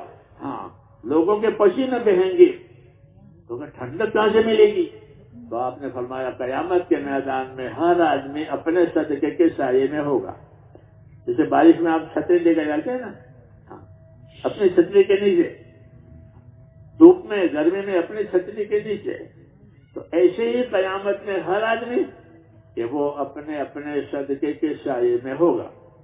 یہ فضائل بیان اس لیے کیے ہیں تاکہ ہر فریضہ جو اللہ کی طرف سے ہمارے اوپر آتا ہے ہم اس کے پابند بنیں، اور دوسرے نمبر میں اس کے داعی بنیں کہ اپنے فریضوں کو ادا بھی کرنا ہے، اس کی دعوت بھی دینی ہے. اس کی دعوت بھی دینی ہے تاکہ اللہ تعالیٰ کے جو احکام ہیں، کلمہ، نماز، روزہ، زکوٰۃ اور حج، یہ اصلی کام ہے، یہ اصلی کام ہے مسلمانوں پر۔ کلمہ، نماز، روزہ، زکوٰۃ، اسلام کی بنیاد 5 چیزوں پر ہے۔ ان 5 چیزوں کو زندہ کرنے کے لیے تبلیغ کی محنت ہے، اور کوئی مقصد نہیں ہے کہ یہ 5 ارکان مسلمانوں میں زندہ ہو جائے، یہ نمازی بن جائے اور ہر مالدار اپنے مال کی پوری زکوٰۃ ادا کرے۔ ہاں، کیونکہ یہ مال امانت ہے، یہ مال نعمت ہے۔ اگر اس امانت میں اور اس نعمت میں حق ادا ہوا ہے تو یہ مال جو ہے وہ رحمت بنے گا، برکت بنے گی، نہیں تو یہ مال جو ہے عذاب بنے گا۔ ہاں، کہ مال عذاب بنتا ہے، اولاد وبال بنتی ہے جب وہ بگڑ جاتے ہیں ایسے مال میں۔ تو اللہ تعالیٰ نے یہ فضائل ہم کو اس لیے سکھائے ہیں تاکہ اس کے وبال سے ہماری جان بچ جائے، اس کے وبال سے ہماری جان بچے۔ اس لیے میرے دعوت و تبلیغ میں فضائل کو اس لیے جاننا ہے تاکہ ہر عمل کی قیمت معلوم ہو جائے، اور طریقوں کو اس لیے جاننا ہے تاکہ ہر عمل میں ہمارا طریقہ صحیح ہو جائے، کیونکہ صحیح طریقہ ہوگا تو فضیلت ملے گی، غلط طریقے پر کیا ہے تو فضیلت نہیں ملے گی۔ علم و ذکر کا یہی مطلب ہے۔ علم و ذکر کے بیچارے کا نام ہی نہیں آتا۔ علم و ذکر کا نام لیتے ہو؟ نہیں لیتے ہو؟ نکلو نکلو، علم و ذکر کے ساتھ نکلو، علم و ذکر کے ساتھ نکلو۔ کہ علم و ذکر کے مطلب ہے کہ جس وقت میں جو حکم ہو اس حکم کی بھی خبر ہو، اس حکم کے پورا کرنے کی کیا فضیلت ملے گی وہ بھی معلوم، تو پھر زندگی ایمان اور اعمال والی بنے گی، یقین والی بنے گی کہ میں یہ عمل کر رہا ہوں اور مجھے خدا اس پر یہ دے گا، میں یہ کام کر رہا ہوں اللہ مجھے اس پر یہ دے گا۔ یہ پیدا کرنا ہے، نہیں تو عادت کے طور پر یا ماحول کی وجہ سے آدمی عمل کرے، یہ تو عادت پڑی ہوئی ہے۔ اور ایک ہے کہ ماحول ہے تو ماحول کی وجہ سے کرے، نہیں، بلکہ جس عمل پر جو اللہ کا وعدہ ہے اس وعدے کے یقین کے ساتھ عمل کرے۔ ایک صحابی تھے، وہ نابینا تھے، جب ان کے دروازے پر کوئی مانگنے والا آتا تھا تو انہوں نے ایک ڈوری بنائی تھی، اپنے بیٹھنے کی جگہ سے لے کر کے دروازے میں رسی باندھ رکھی تھی۔ جب کوئی مانگنے والا آیا، اس نے آواز لگائی، اس کو کچھ دینا ہے، تو وہ ڈوری کے سہارے جا کر کے اس میں ہاتھ میں کچھ رکھ دے، لے بھائی۔ ان کے بیٹوں نے کہا، ابا آپ نابینا ہیں، ڈوری کے سہارے جاتے ہیں، ٹھوکر لگ سکتی ہے، جو آپ کو دینا ہو ہم کو دے دو، ہم اس کو دے آئیں گے، جیسے ہوتا نہیں پتا بیٹا اس کو دیا۔ آپ نے فرمایا تمہاری بات ٹھیک ہے، لیکن میں جو یہ کر رہا ہوں اس کی وجہ دوسری ہے۔ سمجھ میں آ رہی بات کہ میں جو یہ کام کر رہا ہوں اس کی وجہ دوسری ہے۔ فقیر کو تو مل جائے گا، تم دیا ہوگے، باقی ہم نے اپنے نبی صلی اللہ علیہ وسلم سے ایک بات اور سنی ہے، یہ فضائل کی بات کہہ رہا ہے۔ وہ کیا بات سنی ہے کہ حاجت مند کو، غریب کو اپنے ہاتھ سے دینا یہ آدمی کو بری موت سے بچاتا ہے۔ سمجھ میں آئی بات کہ میں اپنے ہاتھ سے اسے دینا چاہتا ہوں، اس کو تو اللہ کہیں سے بھی دے دے گا، پھر اگر بھیجنے گا دوسرے سے بھی دے گا۔ میں اپنے ہاتھ سے اس کے ہاتھ میں اس لیے دینا چاہتا ہوں کہ جو اپنے ہاتھ سے غریب کو، ضرورت مند کو دے گا اللہ اس کو بری موت سے بچائے گا۔ یہ فضائل اس سے زندگی میرے دوستوں عملی بنتی ہے۔ کیا بنتی ہے؟ کسی چیز کی فضیلت جانی، کسی چیز کی برکت جانی تو اندر سے طبیعت میں ابھار آئے گا کہ میں یہ عمل کروں، میں یہ برکت حاصل کروں، میں یہ فضیلت حاصل کروں۔ اس لیے ہمارے کام میں فضائل کا تذکرہ ہوتا ہے، اور ہونا چاہیے کہ ہم جو عمل کریں ایک تو اس کی فضیلت جانیں کہ اس پر مجھے اللہ یہ دینے والے، صحابہ کرام یہ کرتے کہ میں اپنے ہاتھ سے اس لیے لیتا ہوں کہ اللہ بری موت سے بچائے گا۔ تو ایسا جس کام کی فضیلت معلوم ہو گئی، ایک تو اس کام کا پابند بھی ہو جائے گا اور فضیلت والا یقین بھی ہوگا۔ تو یہی دونوں دین میں مطلب ہے، عمل کا پابندی بنے، عمل پر یقین بھی کرے۔ اس کو ایمان عمل صالح کہتے ہیں. آمنوا وعملوا صالحات، ایمان لائے نیک عمل کیے. تو ایمان لا کر نیک عمل کرنا یہ اس کام کا اصلی مقصد ہے. اللہ تعالیٰ نے اس کام میں یہی بات رکھی ہے کہ اس کام کے چلنے کی وجہ سے ایک تو اندر یقین بنتا ہے، خدا کا خوف بنتا ہے. ہاں، اس کام میں یہ اثر ہے کہ اگر اس کام میں وہ اصولوں سے آدمی چلے تو اندر خدا کا خوف پیدا ہوتا ہے. اللہ اپنا خوف ڈالتے ہیں. کیا ڈالتے ہیں؟ اپنا خوف، دوسروں کا نہیں، اپنا خوف، اللہ کا خوف. کیونکہ اللہ کا خوف ایسی چیز ہے کہ وہ آدمی کو ہر بدی سے بچائے گی، ہر خیر کی طرف لے جائے گی. اللہ کا خوف ہر خیر کی طرف لے جاوے، ہر بدی سے بچاوے. حضور صلی اللہ علیہ وسلم اللہ کا خوف مانگتے تھے. اے اللہ مجھے اپنا خوف دے. حالانکہ حضور صلی اللہ علیہ وسلم تو سب سے زیادہ اللہ سے ڈرنے والے تھے. ہم کو سکھانے کے لیے کہ اللہ مجھے اپنا خوف اتنا دے کہ میں نافرمانی سے بچ جاؤں، نافرمانی تک نہ جاؤں. اتنا خوف ہونا چاہیے. یہ ایمان کا تقاضا ہے کہ اللہ سے اتنا خوف کرے کہ نافرمانی تک نہ جاؤں، کہ اللہ مجھے اپنا خوف دے. تو ایک تو میرے دوستو زندگی میں تبدیلی آنے کا مطلب یہ ہے کہ اس کام سے میں تبدیلی آئے گی کہ اندر اللہ تعالیٰ کا خوف پیدا ہوگا. اگر نہیں پیدا ہوا ہے تو مانگے اللہ سے کہ اللہ میری زندگی میں اپنا ایسا خوف دے کہ میں تیری نافرمانی تک جا نہ سکوں، بچ جاؤں نافرمانیوں سے. کیونکہ خوف پیدا ہونا ایمان کی علامت ہے. یہ کس کی نشانی ہے؟ ایمان کی نشانی ہے کہ اندر خوف خدا کا پیدا ہوا. اب خدا کی طرف جائے گا. اللہ کے خوف کی یہ خوبی ہے کہ ڈرے بھی اللہ سے اور جائے بھی اللہ کے پاس. دوسری چیز کا خوف ہوتا ہے تو اس سے آدمی دور ہوتا ہے. سانپ کا خوف ہے، کسی جانور کا خوف ہے تو اس سے الگ ہوتا ہے. اور اللہ کا خوف اللہ کی طرف لے جاتا ہے. اللہ کا خوف آدمی کو اللہ کی طرف لے جاتا ہے. یہ اللہ کے خوف میں خوبی ہے. اسے حضور صلی اللہ علیہ وسلم اللہ خوف مانگتے تھے کہ اللہ ہم کو اپنا خوف دے تاکہ تیری اطاعت کرنا، تیری عبادت کرنا خوف کی وجہ سے آسان ہو جائے. اس راستے کی یہ خوبی ہے کہ اس راستے میں اگر صحیح قدم پڑے تو اللہ تعالیٰ اپنا خوف دے گا. اور خوف دینے کی وجہ سے آدمی اپنی زندگی کی اصلاح کرے گا کہ جو باتیں زندگی میں غلط ہے وہ نکل جائے گی، اور جو باتیں زندگی میں کرنی ہے وہ پوری ہو جائے گی. یہ اس کام کی تاثیر ہے. جیسے بارش برستی ہے تو سب چیزیں اگ جاتی ہے، ایسے یہ کام آیا زندگی میں کہ ہر خیر زندگی میں آ جائے گی. اس کام میں بڑی بشارت ہے، اس کام میں بڑی طاقت ہے. جیسے بارش کے پانی میں طاقت ہے کہ ہر چیز اگ جائے، زعفران بھی اگے اور جو بھی اگے، قیمتی چیز بھی اگ جائے گی، ادنا چیز بھی اگ جائے گی. ایسے ہی اس کام میں یہ خوبی ہے کہ جب یہ کام زندگیوں میں آ جائے گا تو زندگی ہر خیر کے ساتھ آباد ہو جائے گی، اور زندگی کی جو خرابیاں ہیں وہ نکل جائے گی. اس لیے اس کام میں کہا جاتا ہے کہ اپنے آپ کو اس کام میں لگائیں اور صحیح طریقے سے لگائیں، یعنی علم و ذکر کے ساتھ لگائیں. ایک علم و ذکر کے ساتھ لگائیں، آخرت کی فکر کے ساتھ لگائیں کہ اس کام کے ذریعے سے اپنے اندر ایک تو آخرت کی فکر پیدا کریں. کیونکہ آخرت سامنے آ رہی ہے، دنیا پیچھے جا رہی ہے، اور آخرت سامنے سے آ رہی ہے. آخرت و مقبلۃ و دنیا مدبرۃ. یہ دنیا تو پیچھے جا رہی ہے. بچپنا پیچھے چلا گیا، جوانی پیچھے چلی گئی، اب بڑھاپا آیا، پھر بڑھاپا پیچھے چلے گا، موت آئے گی. یہ ترتیب ہے کہ دنیا پیچھے جا رہی ہے، آخرت سامنے آ رہی ہے. جب آخرت سامنے آ رہی ہے تو اپنی زندگی کو آخرت کی فکر کے ساتھ کرنا. صحابہ کرام یہ کہتے تھے کہ انما ہممنا الآخرہ ولیست ہممنا الدنیا، کہ ہماری زندگی کا مقصد تو اپنی آخرت بنانا ہے. تو ہم دین کے کام کو اپنی آخرت بنانے کے لیے کریں. آخرت کی 3 منزلیں ہیں، قبر ہے، قیامت ہے، آخرت ہے. جیسے بچپنا ہے، جوانی ہے اور موت اور بڑھاپا ہے.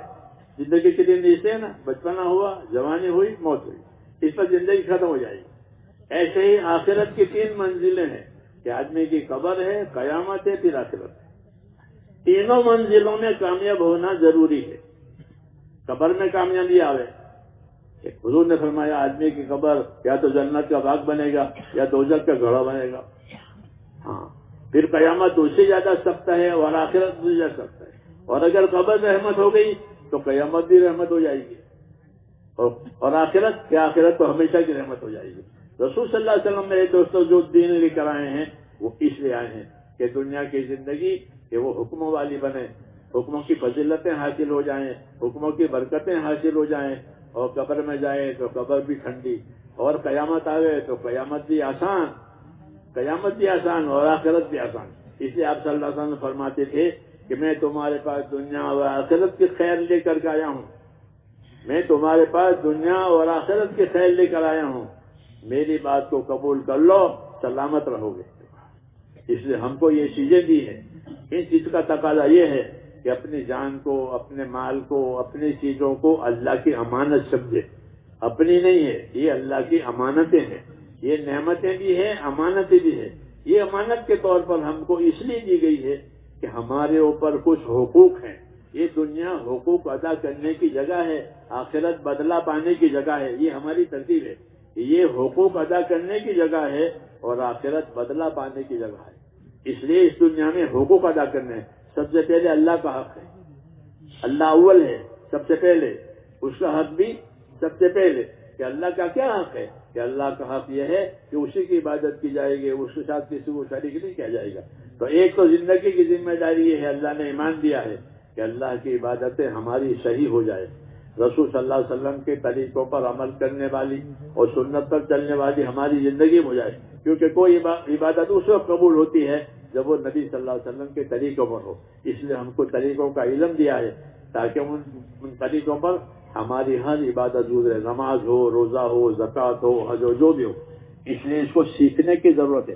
جب اس کو سیکھیں گے تو یہ ساری چیزیں ترتیب پر آ جائیں گی۔ تو اپنی زندگی میں ان چیزوں کو سیکھنا بھی ہے، اس پر عمل بھی کرنا ہے، اور اس کے امت میں چل کر دعوت بھی دینی ہے۔ حضور صلی اللہ علیہ وسلم نے امت کو دونوں باتوں کی تعلیم دی ہے۔ دو باتیں کون سی؟ ایک تو اپنی بات، دین کی بات پر اپنے آپ کو قائم رکھنا، اور ایک دین کی بات کے لیے حرکت کرنا۔ جیسے چکی ہوتی ہے نا، تو چکی کے دو پارٹ ہوتے ہیں، ایک پارٹ نیچے ثابت رہتا ہے اور ایک پارٹ حرکت کرتا ہے، اس سے آٹا باہر آتا ہے۔ یہ چکی ہے۔ اسلام چکی کی طرح سے ہے، اسلام چکی کی طرح سے ہے۔ چکی کی طرح سے کیا مطلب ہے؟ کہ اپنے اندر خیر پیدا کرنی ہے اور خیر پر باقی رہنا ہے، خیر پر قائم رہنا ہے۔ یہ نیچے کا پارٹ ہوا، اور اس خیر کے لیے دنیا میں حرکت کرنی ہے تاکہ چاروں طرف خیر پھیلے۔ جب چکے کے اوپر کا پارٹ حرکت کرتا ہے اور نیچے کا پارٹ ثابت رہتا ہے تو آٹا چاروں طرف گرتا ہے، آٹا چاروں طرف گرے گا۔ ایسے ہی دین ہے کہ جب دین کو سیکھ کر دین کے لیے حرکت کریں گے تو چاروں طرف خیر پھیلے گی، بدیاں دور ہو جائے گی، لوگوں میں اور زندگیوں میں ایمان آئے گا، پھر اعمال آئیں گے، پھر اخلاق آئیں گے، پھر اخلاص آئے گا۔ یہ چیزیں زندگیوں میں پیدا ہوتی ہے اور پیدا کرنی بھی ہے۔ اس کے لیے یہ محنت ہم کو دی گئی کہ زندگی ایمان والی، اعمال والی، اخلاق والی، اخلاص والی بنے، کہ اخلاص کی وجہ سے وہ عمل قبول ہوگا اللہ کے ہاں، کیونکہ اللہ کے لیے کیا ہے، آخرت کے لیے کیا ہے، کوئی دوسری غرض نہیں ہے، کوئی دوسری غرض نہیں ہے، یہی غرض ہے کہ مجھ سے اللہ راضی ہو جائے اور اللہ اور میری آخرت بن جائے۔ ہمارا ایمان ہے، ایمان باللہ والیوم الآخر، کہ اللہ پر ایمان ہے، آخرت پر ایمان ہے، کہ ان دونوں کے لیے کرنا ہے، کیونکہ اللہ کو آخرت پسند ہے۔ اللہ نے آخرت کو باقی رکھنے کا فیصلہ کیا ہے۔ آخرت فنا نہیں ہوگی، آخرت باقی رہے گی، دنیا فنا ہوگی۔ جو دنیا کے لیے کرے گا تو وہ فنا ہے، اور جو آخرت کے لیے کرے گا تو وہ بقا ہے۔ اس لیے ایمانی زندگی کا یہ تقاضا ہے کہ اللہ کے حکموں کو دیکھنا ہے، نبی کے طریقوں کو دیکھنا ہے، اور اپنے آپ کو ہر حال میں اس کا پابند کرنا ہے۔ ہاں، ہر حال میں حکم یہ ہے کہ ہر حال میں اپنے آپ کو پابند کرو۔ ہاں، حالات الگ الگ ہیں تو اس کے طریقے بھی الگ الگ ہیں۔ ایک طریقے پر سب کو نہیں پابند کیا، جو جس حال میں ہے اس حال کا طریقہ معلوم کرے۔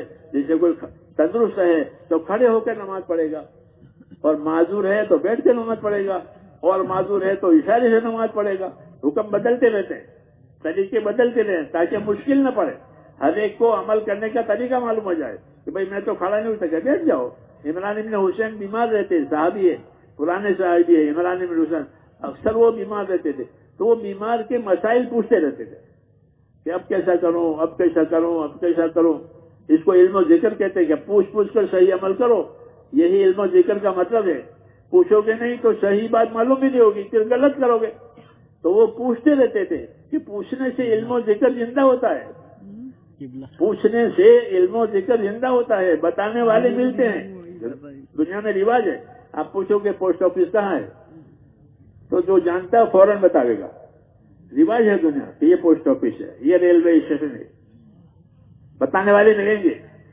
تو ہم کو حکم ہے کہ جانتے نہیں ہو پوچھو، پوچھ کر کے صحیح معلوم کر کے صحیح چلو. یہ نہیں کہ بغیر پوچھے ایک رواجی طور پر چلتے پڑے کہ نہیں جانتے ہو تو پوچھو، تاکہ صحیح علم آئے تو صحیح عمل ہوگا. صحیح علم آئے گا تو صحیح عمل ہوگا. علم و ذکر کا یہ مطلب ہے کہ اپنی دینداری کی باتیں پوچھا کرو اور پوچھ کر کے وہ اپنی زندگی میں لایا کرو. تو اس سے زندگی ایمان والی، عمل والی، اخلاق والی بنے گی. اور یہی زندگی اللہ کو پسند ہے. اسی کے لیے اللہ تعالیٰ نے ہم کو دین دیا ہے. اس لیے ہماری زندگی محنت کی بھی ہے اور ذمہ داری کی بھی ہے. محنت کی بھی ہے اور ذمہ داری کی بھی ہے. ذمہ داری زندگی کے حساب دینا پڑے گا. تو اس لیے میرے بھائیوں، یہ ایک محنت ہم کو دی ہے. اس محنت پر زندگی پڑے گی تو زندگی کی ذمہ داریوں کا سنبھالنا آسان ہو جائے گا. اس محنت میں یہ برکت ہے کہ اگر محنت میں صحیح طریقے سے چلے تو اللہ تعالیٰ نے زندگی کی جو ذمہ داریاں ہم پر ڈالی ہے وہ آسان ہو جائے گی. اور اللہ رہبری کرے گا، اور رہبری کر کے پھر عمل کرے گا. جب عمل کریں گے تو اس عمل کا انعام بھی ملے گا. تو اللہ رہبری بھی کرے گا اور ہمارے عملوں پر انعام اکرام بھی کرے گا. والذین اہتدوا زادہم ھدی، کہ جو ہدایت پر چلنے کی محنت کریں گے اللہ ان کے ہدایتوں کو اور زیادہ کریں گے. اور پھر جو عمل ہوگا ان عمل کا بدلہ بھی دے گا. ان عمل کے بدلے بھی ملیں گے. یہ انعام ہے. خالی کھلی محنت نہیں کرائیں گے بلکہ عمل کریں گے اور اللہ اس کا اجر و انعام بڑا کر دے گا. یہ قاعدہ ہے اللہ کا کہ ایک نیکی ہے تو ایک نیکی نہیں، اس کا ثواب بڑا کر دیں گے. وَإِن تَكُ حَسَنَةً يُضَاعِفْهَا، ایک نیکی بھی ہوگی تو اللہ بڑا چلا کر انعام دے گا. کتنی بڑی بات ہے. اس لیے میرے بھائیوں، اپنی زندگی کو ایمان والی بنانی ہے، اعمال والی بنانی ہے، اخلاق والی بنانی ہے، اور اس کی محنت کرنی ہے تاکہ محنت کرنے کی وجہ سے راستے بنے ہمارے لیے بھی اور دوسروں کے لیے بھی. اس لیے اس محنت کا یہ تقاضا ہے کہ اپنے آپ کو اپنے دین کے لیے حرکت میں لائیں. جیسا لوگ دنیا کے لیے اپنے آپ کو حرکت میں لاتے ہیں، ملکوں میں کمانے کے لیے جاتے ہیں. ہاں، ملکوں میں کمانے کے لیے جاتے ہیں، اپنی زندگی اونچی بنانے کے لیے جاتے ہیں، اور ٹھیک ہے. تو جس طرح دنیا کے لوگ اور اپنی دنیا کے لیے جاتے ہیں، ہم اپنے دین کے لیے جائیں تاکہ ہماری دینی زندگی کا معیار اونچا ہو جائے. اور اللہ کو یہی پسند ہے. دین آئے گا تو دنیا کی برکتیں آئے گی، آخرت کا بدلہ آئے گا. دونوں ملے گی کہ دنیا کی برکتیں بھی ملے گی، آخرت کا بدلہ ملے گا. اس لیے میرے دوستو، اس کام کے لیے اپنے آپ کو تیار کرنا ہے، محنت کرنی ہے، اللہ کے راستے میں پھر کر کے دیندار بننا ہے اور دوسروں میں دین آئے اس کی محنت کرنی ہے. یہ ہمارا کام ہے. پھر آگے اللہ کی مددیں ہیں. آگے اللہ کی مددیں ہیں کہ تم دین کی مدد کرو گے، اللہ تمہاری مدد کرے گا. اس لیے اس کی نیت کرو. سب بھائی نیت کرتے ہیں؟ سب نیت کرتے ہیں؟ اب بتاؤ نیت تو کر